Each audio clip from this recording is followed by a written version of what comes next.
là.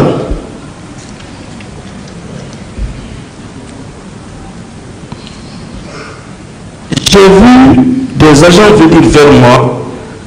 À la tête de ces agents, il y avait Toumba Diakité. Lorsqu'ils sont venus en face de moi, j'ai pris le courage et je me suis adressé à eux. J'ai dit, regardez tout ce monde qui est en train de tomber comme des pigeons. Tout se paye dans la vie. Vous tirez sur les innocentes personnes désarmées. Regardez la pelouse. Il n'y a que des morts et des blessés. Regardez sur le gradin. Il y a des morts et des blessés. En disant c'est grave, c'est très grave, ce que vous faites. Et je disais auprès de Toumba, qui croisait les bras. Et ces agents m'ont bien écouté.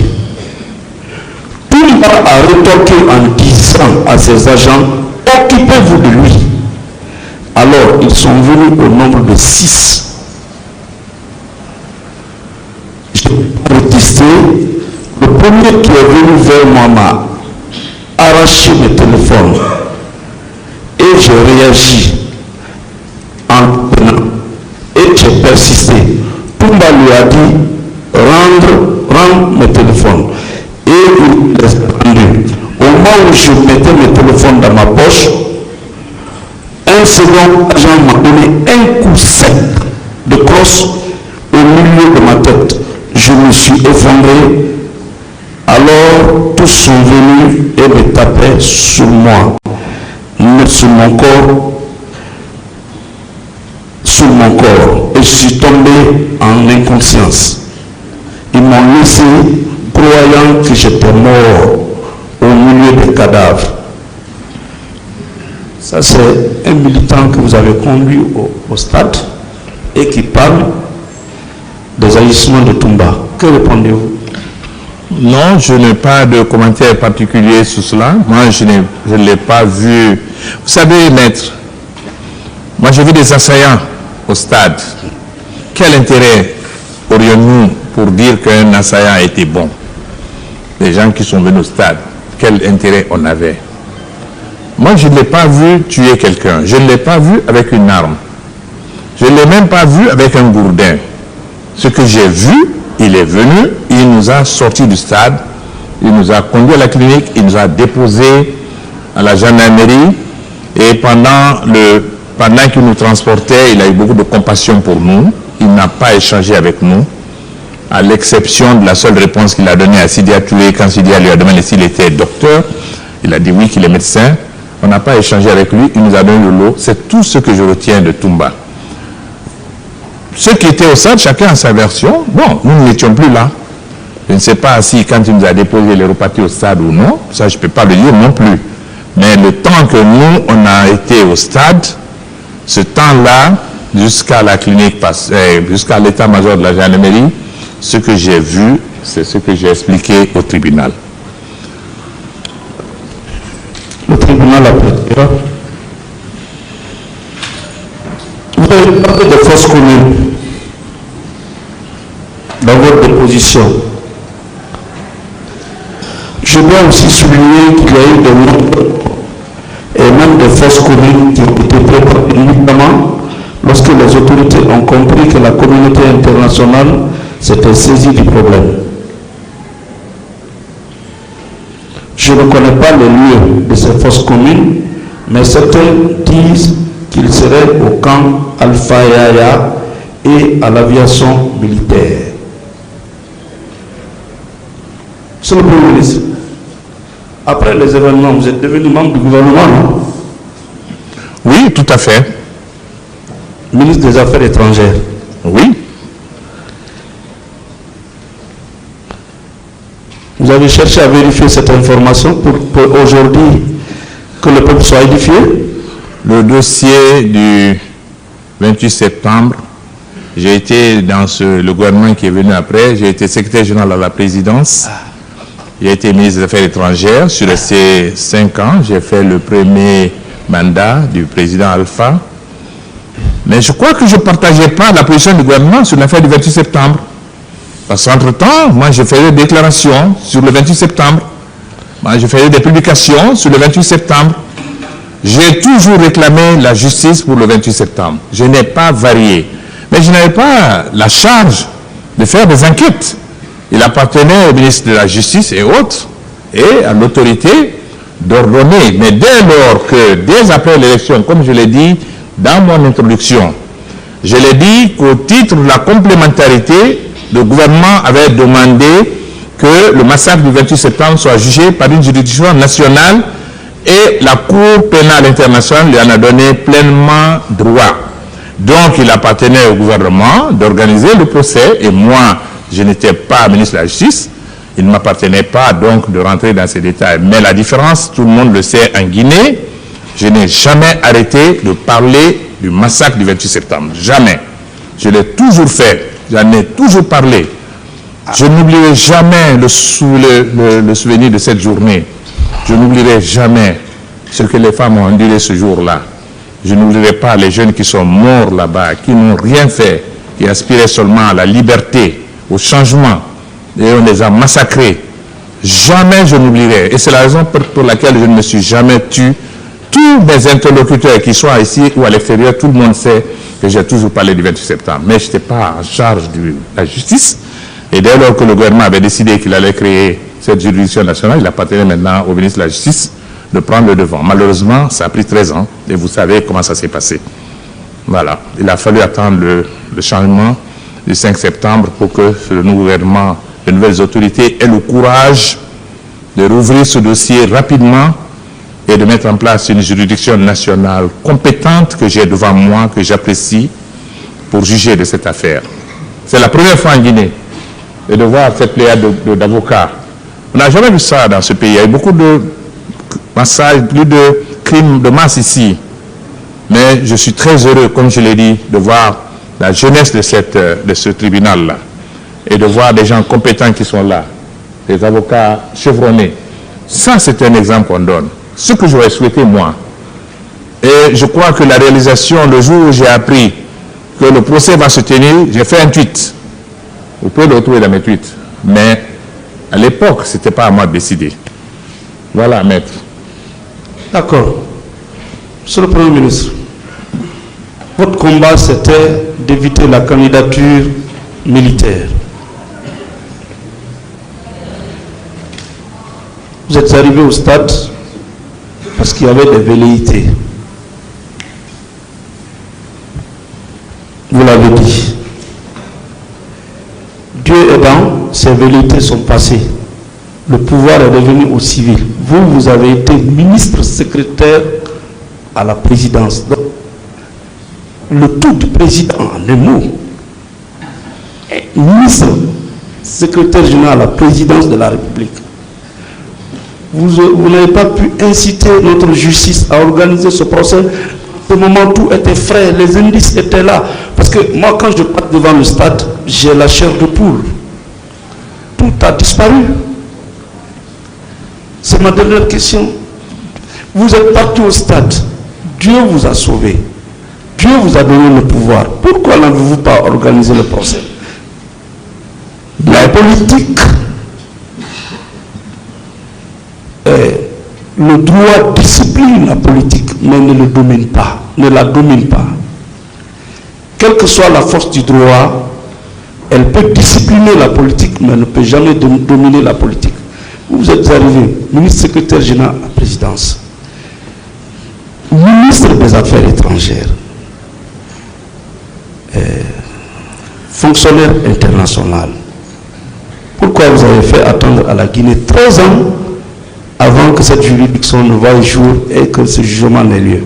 Je vous remercie, c'est ma dernière question. Merci, maître. Vous savez que j'ai beaucoup de respect pour vous, beaucoup d'admiration. Et je pense que vous savez pourquoi. Mais je vais vous dire que même ministre de la secrétaire général de la présidence et ministre des Affaires étrangères, cherchez et vous trouverez. Je suis le seul membre du gouvernement qui parlait du 28 septembre. J'ai publié des textes sur le 28 septembre en étant membre du gouvernement. Je l'ai fait. Parmi ceux qui sont ici, qui sont là, certains l'ont lu. Je n'ai jamais cessé de le faire.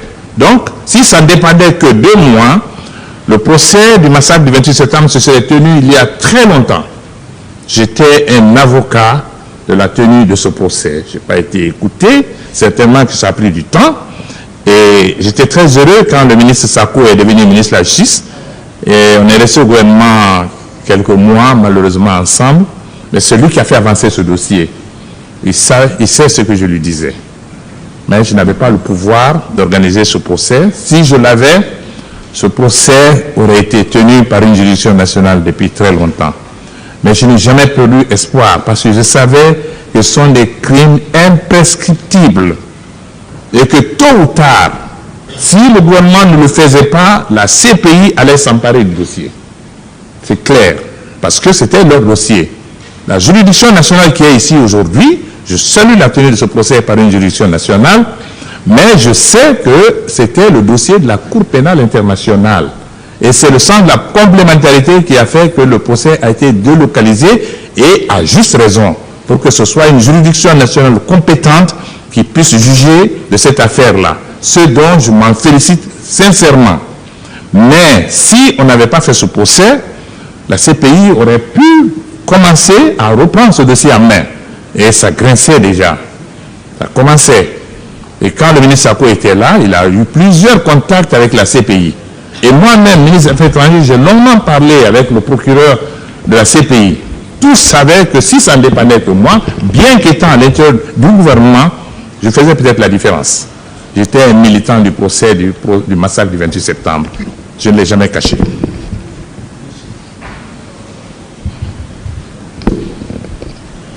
Merci, Monsieur le Président. Monsieur le Premier ministre, le Sénifal. C'est bon? C'est bien chargé. Okay. Alors, je m'en vais vous poser quelques questions. Et ça va être des questions de précision. Est-ce que vous pensez que le colonel Tchéboro était coordinateur de la répression, comme soutenu par le représentant du ministère public? Non, je ne peux pas le dire. Je crois que j'ai longuement parlé du rôle du colonel Tchéboro ce jour, ce que j'ai vu. C'est bon, c'est bon. Voilà, si vous pensez que cela n'est pas le cas, je m'en vais également vous poser une autre interrogation. Alors, si, comme on le prétend de l'autre côté, que le colonel Tchéboro était coordinateur de la répression, est-ce qu'il aurait eu un seul instant des difficultés à faire adhérer celui-là que vous identifiez comme Marcel ce jour-là devant la clinique? Est-ce qu'il allait avoir une seule difficulté face à ce dernier s'il était coordinateur de la répression? Non, je ne peux pas le dire, mais tout ce que je peux dire, c'est que quand Marcel a été très en verbe ce jour-là, et que Toumba, il se tiraillait avec Toumba, c'est vrai que le colonel Tchéboro a essayé de lui parler pour quelques minutes, ça n'a pas marché. Ça n'a pas marché? Non. Ça veut dire qu'il ne coordonnait rien. Vous êtes d'accord avec moi? Ça veut dire que Marcel n'obéissait à personne. Bon, comme vous le dites, ça va, ça veut dire, ça confirme encore qu'il ne coordonnait rien. Non, je ne le dis pas, je dis Marcel n'obéissait à aucun grade ce jour-là. Alors, tout à l'heure, je vous ai entendu dire que vous étiez à l'intérieur du stade pour un meeting. Est-ce que, en tant que leader politique, vous connaissez le stade du 28 septembre avant d'y aller ce jour pour le meeting? Le stade du 28 septembre fait partie de notre vie à Conakry. J'étais là à l'inauguration du stade du 28 septembre. Le stade du 28 septembre, c'était le lieu où c'était un haut lieu de la vie politique guinéenne. où tous les grands meetings se sont tenus, c'était le stade du 28 septembre. D'accord. Le temps de la Révolution, c'était le temple de la Révolution. Parfait. C'était le temple de la Révolution, comme vous l'avez dit. Alors, est-ce que le stade du 28 septembre a toujours été administré? Vous confirmez cela? C'est-à-dire, il y a toujours eu une administration? Oui, tout à fait. Est-ce que vous, en organisant votre manifestation le 28 septembre 2009, vous aviez obtenu ou bien vous aviez adressé ne serait-ce qu'un courrier à l'administration de ce stade qui est un patrimoine national qui a disons, qui sert toute la nation de Guinée? Le comité d'organisation était bien à règle. Ils ont envoyé une lettre au ministère de la Jeunesse qui gère le stade du 28 septembre. C'était l'autorité supérieure. Et ils se sont adressés, le comité s'est adressé également à la commune de Dixine qui administre politiquement le stade du 28 septembre. Alors, si tel est le cas, je voudrais savoir votre point de rencontre ce jour. Qu'est-ce qui était indiqué? Quel est le lieu qui était indiqué ce jour pour la tenue de votre meeting? Initialement, c'était le stade du 20 septembre. Puisque nous n'avons pas reçu la réponse pour le stade du 20 septembre, nous avons opté pour l'esplanade du stade du 26 septembre. Et le point de ralliement des leaders, c'était le domicile de notre regretté porte-parole, Jean-Marie Doré. Monsieur le Premier ministre, contrairement donc à ce que vous dites là, on a reçu, pas plus tard que la semaine dernière, Monsieur le Président Bahouri, qui est passé ici, qui était d'ailleurs votre président de la commission d'organisation. Il n'a jamais soutenu ici que le lieu indiqué, c'était le stade. Il disait devant ce tribunal que le lieu indiqué, c'était l'esplanade.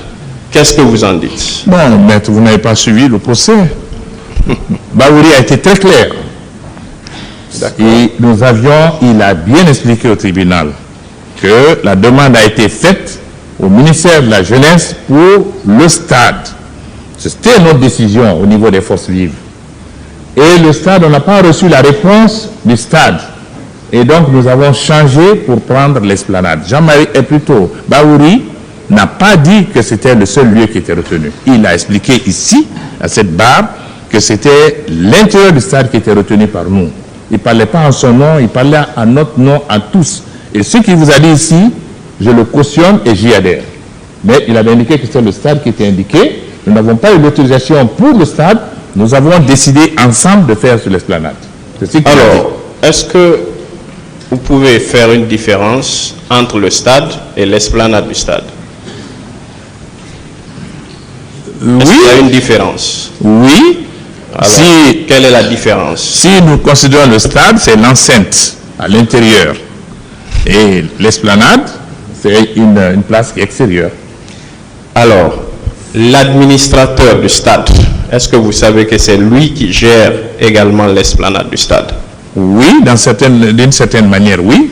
Alors, du moment où vous n'aviez pas obtenu son autorisation ce jour, le fait par vous, leader politique, d'inviter vos militants sympathisants à venir vous attrouper sur ces lieux, n'est-ce pas une sorte de forcing?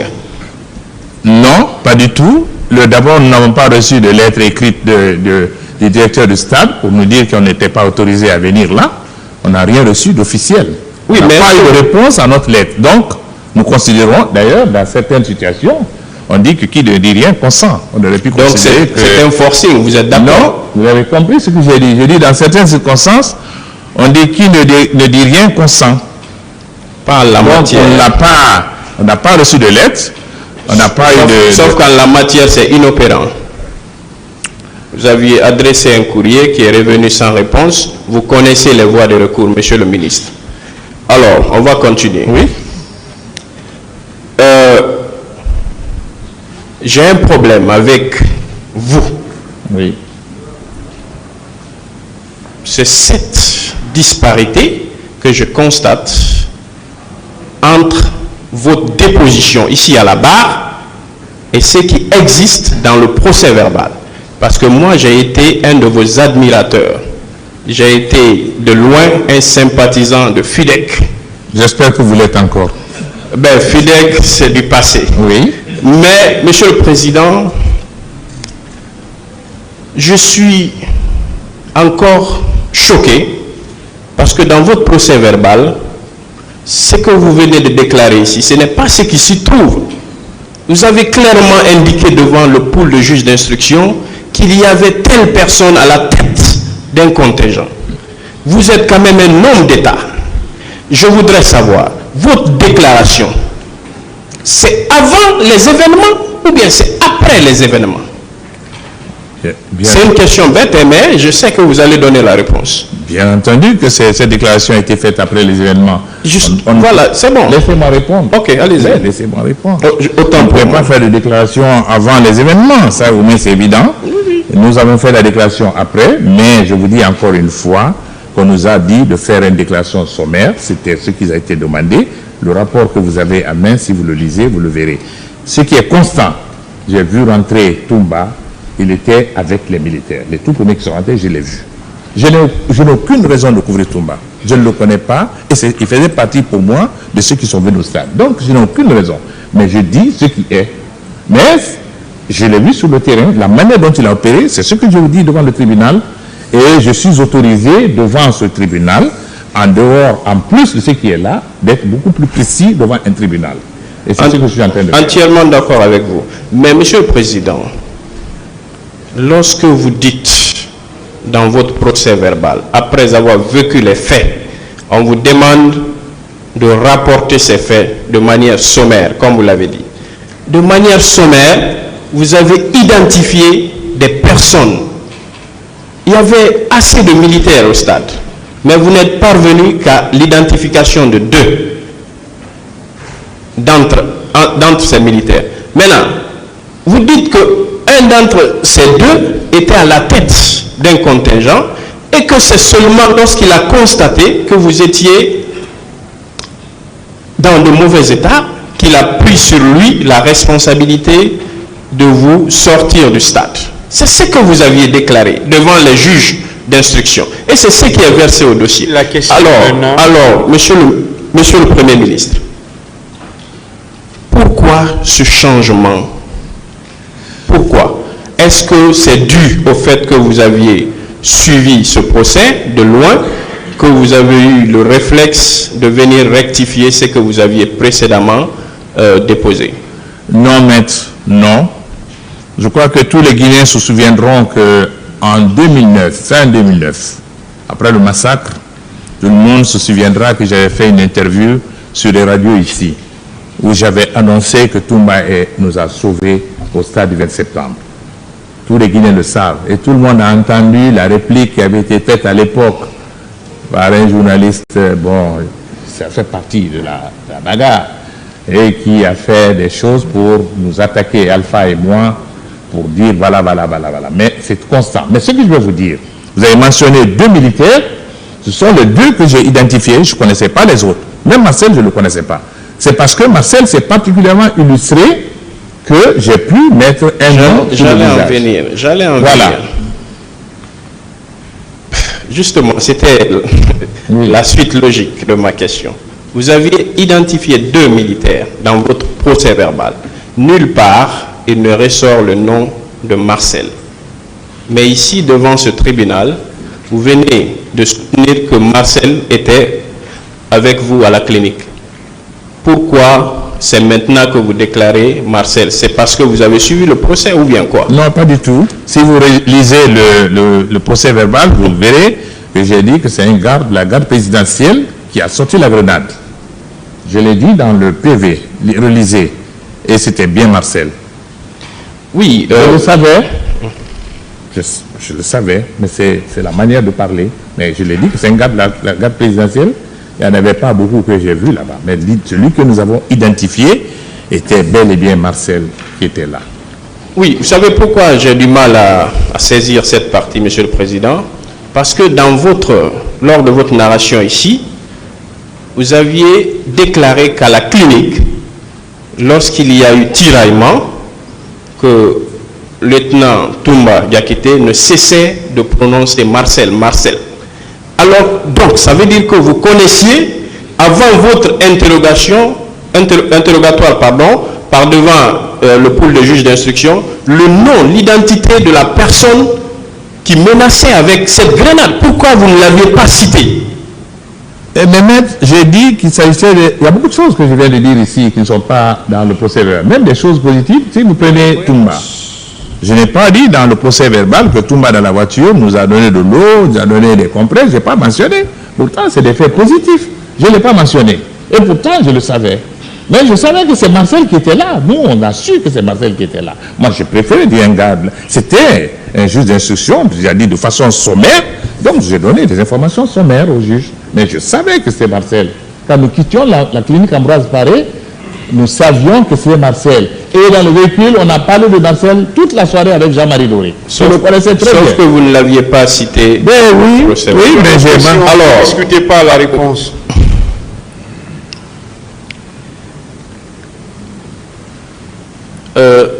Je vais vous demander, est-ce que pour organiser ce meeting géant avec cette foule qu'on ne pouvait pas contenir, est-ce que vous aviez pris quand même, puisque vous l'avez reconnu ici, être un habitué du stade, le temple de la Révolution, est-ce que vous aviez quand même à l'esprit la capacité de ce stade? Ben oui. Vous l'aviez à l'esprit? Oui. Alors, c'est un stade de 50 000 places. Alors, il y avait combien de personnes au stade? Il y avait moins que 50 000. Il y avait moins de... Les gradins n'étaient pas occupés. Mais le stade ne fait pas 50 000 malheureusement. Je crois que ça... Non, c'est vrai que même le stade n'était pas complet, n'était pas plein. Oui, mais monsieur le ministre... Non, je suis d'accord avec vous. Voilà, le stade... C'était pas 50 000, le stade de Conakry devait être dans les 25 000, 30 000. Mais il n'y avait pas 25 000 personnes là-bas. Moins que ça encore. Si. Moins que ça. Alors, 25 000. Je suis convaincu que vous n'aviez pas à l'esprit la capacité. Vous étiez plutôt préoccupé par la force de mobilisation. Est-ce que ce meeting du 28 septembre, ce n'était pas une sorte de démonstration de force pour vous, membres des forces, comment on appelle ça, sociales? S'il y avait une idée de démonstration de force, c'était pour donner un démenti au président Ouad, qui s'est basé sur une manifestation qui était organisée au Palais du Peuple, manifestation qui avait été organisée moyennant beaucoup de moyens. Nous voulions donner la réplique, puisque lui il a dit qu'il allait présenter ça au chef d'État pour légitimer la présidence du CNDD en Guinée, pour dire que c'est la population qui le soutient. Nous voulions démontrer tout à fait le contraire en sortant plus de monde que ce qu'on a vu au Palais du Peuple. Et on l'a réussi. Alors, vu que vous n'aviez pas à l'esprit la capacité du stade et que vous n'aviez pris aucune mesure pour contenir cette foule, je voudrais vous demander humblement, est-ce que vous avez des remords aujourd'hui? Ben, je vais revenir sur le stade avant de vous répondre. Sur le stade, au grand moment de la révolution guinéenne ici, on invitait toute la population de Conakry à venir au stade. Le stade est un endroit qui prend beaucoup de personnes. Donc les militants que nous on avait invités au stade, nous n'avions aucun doute que le contenu du stade ne pouvait pas contenir ce monde. On le savait, ça c'est clair, c'est une constante. Remords? Non, je suis malade depuis le 28 septembre. Pourquoi? J'ai gardé, je l'ai dit ici, pendant les premiers mois du 28 septembre, je n'endormais pas. Je voyais nos militants, j'en ai vu, j'ai vu des militants qui ne pouvaient même pas marcher. Le 29 septembre, je les ai vus, qui avaient été martyrisés. Nous avions même envoyé certains de nos militants à Dakar, dont celle qui était devant vous aujourd'hui. Elle n'était pas seule de mon parti. J'ai vu des couples ici qui ont connu de grands problèmes à cause du 28 septembre, des femmes qui ont eu des problèmes. Je pensais à tous ces jeunes que moi j'ai vus chantant, dansant. Je l'ai vu comment on a fauché leur vie. J'ai vu ça. J'ai gardé ce sentiment-là à moi. Et ce sentiment-là ne m'a jamais quitté. C'est la raison pour laquelle moi j'étais un militant du procès du massacre du 28 septembre. J'ai fait des publications, moi. S'il n'y a pas de remords de mon côté, au contraire, c'est ceux qui sont à la barre. Moi, je ne suis pas un accusé, je suis une victime. Ceux qui sont à la barre, c'est à eux qu'il faut poser la question s'ils ont de remords. Ce que moi je sais, c'est que nous avions voulu organiser une manifestation à laquelle nous avons invité beaucoup les deux couches auxquelles nous tenons le plus dans notre vision politique, les jeunes et les femmes. Ces deux couches étaient les plus nombreuses au stade. Malheureusement, plutôt que de nous laisser faire librement notre meeting et partir, on nous a envoyé des forces de répression qui ont fauché ces jeunes et qui ont humilié ces femmes, qui ont pris à ces femmes ce qu'elles ont de plus cher. S'il y a remords, c'est plutôt aux accusés. Moi, je n'ai pas un sentiment de remords, mais par contre, j'ai un sentiment, sincèrement, j'ai gardé un goût amer de cette manifestation à cause de la répression qui s'est abattue sur nos militants. C'est ce que je peux dire.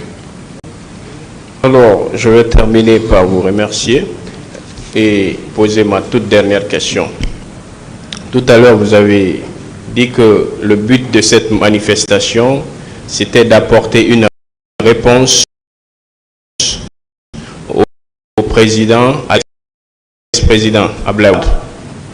Oui. Est-ce que cela ne confirme pas que c'était effectivement une sorte de démonstration de force qui vient ici saper les autorités qui étaient en place en ce moment, l'image de ces autorités? Non, pas du tout. Vous savez, maître, qu'à cette période-là, il y avait de gros intérêts en jeu en Guinée. Le président Wade n'était pas le seul, d'autres l'ont essayé. Et chacun avait ses intérêts en soutenant la jeune militaire qui était au pouvoir. Et donc, ce qui se passait, il y avait l'enjeu du port de Conakry et autres. Et donc, ce qu'ils voulaient faire, lorsque la CEDEAO avait pris position fortement, n'oubliez pas que le premier qui s'est offert comme médiateur en Guinée, c'était le président Wade. Dès le départ, la crise, quand il y a eu la prise du pouvoir par l'armée, c'est le président Wade qui s'est présenté comme étant le premier médiateur de la crise guinéenne. Il a été désavoué après son voyage de Conakry parce que les chefs d'État ont compris qu'il est partie prenante. On l'a changé et on a mis le président Blaise. Et même lui, vers la fin, nous n'étions pas d'accord avec lui parce que quand nous étions à Ouagadougou, bon, si vous voulez que je continue, je continue. Sinon, je vais vous dire que nous étions dans une logique, pas de défiance, mais c'est pour donner une réponse à ce que le président Wade allait dire aux autres. Pour dire à ces mêmes hôtes-là que ce n'est pas vrai ce qu'il allait dire, que la réalité était tout autre et que l'écrasante majorité des Guinéens était pour le changement. C'est ce que nous voulions prouver. Merci, Monsieur le Président, honorables assesseurs. Je vais passer donc la parole à mon confrère. On va aller à la pause. L'audience est suspendue.